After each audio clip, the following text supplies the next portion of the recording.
नमस्कार, स्वागत है आपका इंडिया न्यूज 53 में। आपके साथ मैं हूं फिरदौस। आई नजर डालते हैं आज की गतिविधियों पर। महाराष्ट्र राज्य में जिले के 6 लोगों द्वारा हिरण का शिकार करने के मामले में महाराष्ट्र पुलिस ने बुरहानपुर से 6 लोगों को हिरण के मांस सहित 2 बंदूक 16 जिंदा कारतूस के साथ गिरफ्तार किया। बुरहानपुर के 6 लोगों को महाराष्ट्र के हिवरखेड़ा से महाराष्ट्र पुलिस ने हिरण के शिकार के मामले में गिरफ्तार किया है और उनसे 2 बंदूक और 16 जिंदा कारतूस बरामद किए। दर्शन जिले के 6 लोगों को महाराष्ट्र के हिवरखेड़ा से महाराष्ट्र पुलिस ने हिरण के शिकार के मामले में हिरण के मांस के साथ 2 बंदूक और 16 जिंदा कारतूस के साथ बरामद किया। बताया जा रहा है कि गिरफ्तार लोगों में बुरहानपुर के पार्षद का बेटा और भतीजा भी शामिल है। इन आरोपियों पर पुलिस ने वन्य जीव संरक्षण के धाराओं में मामला दर्ज किया है। जिले के ग्राम झांझर में चारण समाज की एक महिला ने समाज की लड़कियों को पढ़ाकर आगे बढ़ाने का बेड़ा उठाते हुए 50 से अधिक लड़कियों को स्कूल, कॉलेज और बाहर शहरों में पढ़ने की प्रेरणा दी। पशुपालन से जुड़े इस चारण समाज में लड़कियां केवल 5वीं तक ही पढ़ पाती थी, लेकिन चारण समाज की ही कमलाबाई ने लड़कियों को पढ़ाने का लग जगाते हुए समाज की लड़कियों को आगे पढ़ाई करने की प्रेरणा दी।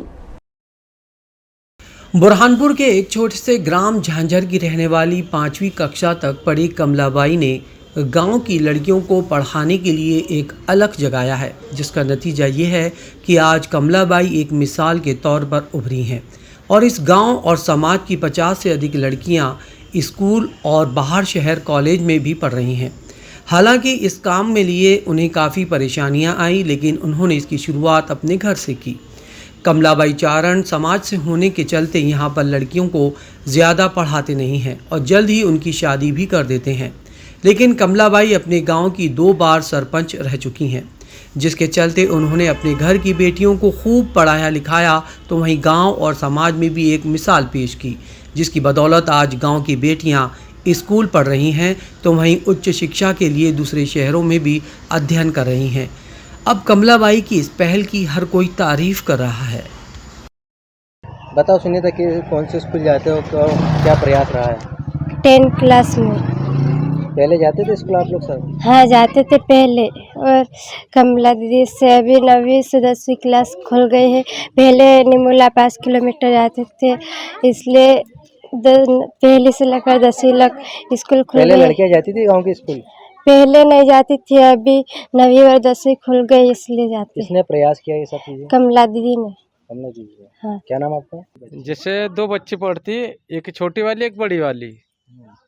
और जैसे अपने ये अभी बच्चे मतलब अपने इमरजेंसी मतलब काम आ जाता हो या कुछ मजबूरी आ जाती हो, तो भाई काम धंधे में मतलब कुछ राशन पानी नहीं रहता है, तो अपन मतलब काम धंधा थोड़ा बहुत करना पड़ता है।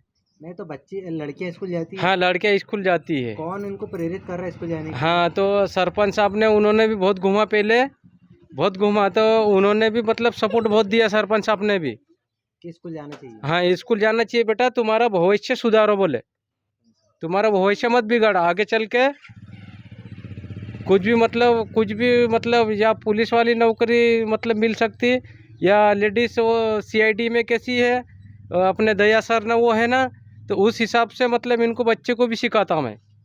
और मैं हूँ, अब बच्चे हो गए, मैं ड्राइवरी करता था, अब बच्चे आ गए थे, मतलब मैं ड्राइवरी छोड़ दिया। अब बच्चे खाते में पैसे डाल देते, तो बाजार पानी और नहीं जमता, तो फिर मेरे को ड्राइवरी करना पड़ता, नहीं तो फिर कुछ भी काम कर लेता, मैं लकड़ी भी बेच सकता। बच्चों को शिक्षा दे रहे हो? हाँ, शिक्षा दे रहा हूँ, पढ़ाने लिखाने। हाँ, तो ये बच्चे जैसे कोई सुन लेता, कोई नहीं सुनता अपने परिवार में, उस हिसाब से बोल रहा मैं।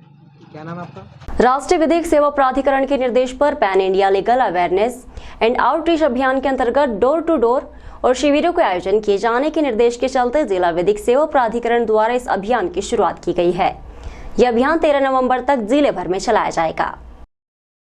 जिला विधिक सेवा प्राधिकरण अध्यक्ष और प्रधान जिला न्यायाधीश श्री धर्मेंद्र सिंह राठौर और सचिव श्री आशुतोष शुक्ला के नेतृत्व में जिले भर में शोषित, वंचित और कमजोर तबकों तक विधिक अधिकारी की जानकारी और सहायता को शिविरों के माध्यम से और डोर टू डोर कार्यक्रमों के आयोजन करते हुए पैन इंडिया लीगल अवेयरनेस और आउटरीच अभियान के अंतर्गत 13 नवंबर तक विभिन्न कार्यक्रम आयोजित किए जाएंगे। इसकी शुरुआत आज से की गई। शुभारंभ के मौके पर जिले के पैरालीगल, वॉलंटियर और गणमान्य नागरिकों की उपस्थिति में एक बैठक जिला विधिक सेवा प्राधिकरण के मीडियन कमीशन कक्ष में आयोजित की गई, जिसमें आगामी दिनों में आयोजित होने वाले कार्यक्रमों की रूपरेखा पर चर्चा की गई। छिंदवाड़ा खजरी रोड पर सालों से सड़क की सरकारी जमीन पर अतिक्रमण करने वाले अतिक्रमणकारियों पर कार्रवाई करते हुए अतिक्रमण पर बुलडोजर चलाया गया। छिंदवाड़ा खजरी रोड पर पुल के समीप अतिक्रमणकारियों द्वारा किए गए अतिक्रमण को हटाया गया। जानकारी देते हुए छिंदवाड़ा एसडीएम अतुल सिंह ने बताया कि खजरी रोड पर पीडब्ल्यूडी सड़क निर्माण कार्य चल रहा है, जो कि लगभग 90% तक हो चुका है, लेकिन कुछ इंडस्ट्रियल लोगों द्वारा व्यावसायिक दुकानों का निर्माण किया गया था। कुछ घरों के सामने सड़क की जमीन पर बाउंड्री वॉल वगैरह भी बना ली गई थी। छिंदवाड़ा प्रशासन द्वारा इससे पूर्व भी अतिक्रमणकारियों को सूचना दी गई थी और अतिक्रमण हटाने के निर्देश भी दिए गए थे, लेकिन आदेश का पालन नहीं होने पर छिंदवाड़ा प्रशासन द्वारा कार्रवाई की गई। इस पूरी कार्रवाई में जिला प्रशासन और पुलिस अधिकारी समेत भारी पुलिस बल तैनात किया गया था। मध्य प्रदेश स्थापना दिवस के उपलक्ष्य में ग्राम पंचायत बोरगांव में लाडली लक्ष्मी उत्सव का आयोजन किया गया, जिसमें ग्राम पंचायत बोरगांव के सरपंच पंकज दातरकर, जनपद पंचायत सदस्य डॉक्टर सेवकराम, उप सरपंच घनश्याम कालबांडे, सचिव सहित अन्य जनप्रतिनिधि, शिक्षकगण, छात्र छात्राएं, आंगनवाड़ी कार्यकर्ता, पंचायत कर्मचारी और हितग्राही बड़ी संख्या में उपस्थित रहे। इस कार्यक्रम के अंतर्गत सभी जनप्रतिनिधियों द्वारा सभी लाडली लक्ष्मियों का तिलक लगाकर और पुष्प गुच्छ से स्वागत किया गया और सरपंच महोदय द्वारा कलर पेंसिल बालिकाओं को उपहार स्वरूप प्रदान की गई।